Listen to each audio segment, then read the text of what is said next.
Hello to all traders and welcome back to another market review brought to you by Orbex. The worrying decline in oil is really starting to show on the charts at the moment, dropping over 11% from its January peak.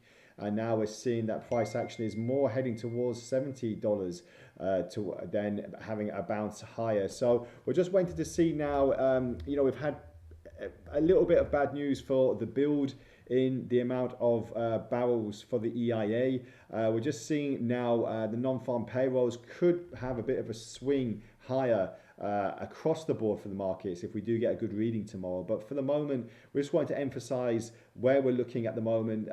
So $70 obviously naturally is the big firm support because it is a big psychological area, and obviously crashing away from $80, it's really been quite a month to forget for oil traders. And on the flip side of that, we've seen gold starting to push to more record highs. What a monumentous swing to the upside we've seen on gold, hitting above 2880 for the first time ever. And obviously 2900 is the next big psychological area. A lot of traders didn't see this happening anytime soon, but as you can see here, from the beginning of, from the end of last year, we've had such a monumental jump, just moving below 2600 to just below 2900. So quite a big advance in price action there. So let's just bring it down on the intraday. Just want to have a quick look on the 4-hour where we're going to go next. Well, at the moment, as you can see here, swing high after swing high, we're just seeing levels being created again and again.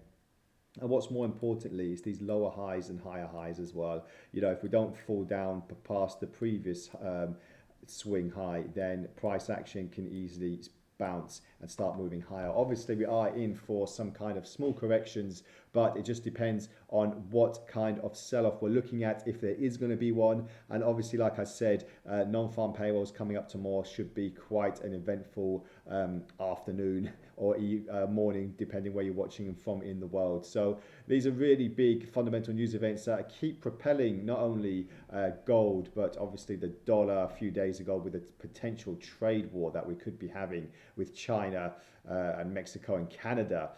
We could see even more volatility in the markets. Let's just quickly go back on the oil as well. And like I said, it's pretty much a role reversal. It's such a difference in contrast opinions from the gold movement. And as you can see here, price action really starting to be more depreciated, more under pressure.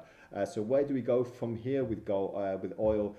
It's not a bad range at the moment, roughly about $70, $75 a barrel. So it's not really out of the world, out of the extraordinary levels of price action. However, the fact that we've lost over 10% in value in just a short space of time, like I said, from its January peak, and it's not even the beginning of January, it's January the 16th, so it's only a couple of weeks ago that we saw quite a big move in, quite a big peak in the market.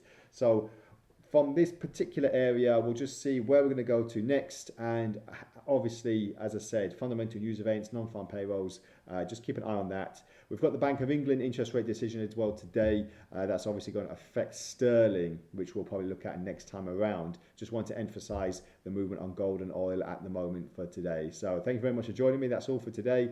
And as usual, this video will be posted on our YouTube and Telegram channel. So stick with us, stay ahead, trade responsibly, and we'll speak again next time. Bye for now.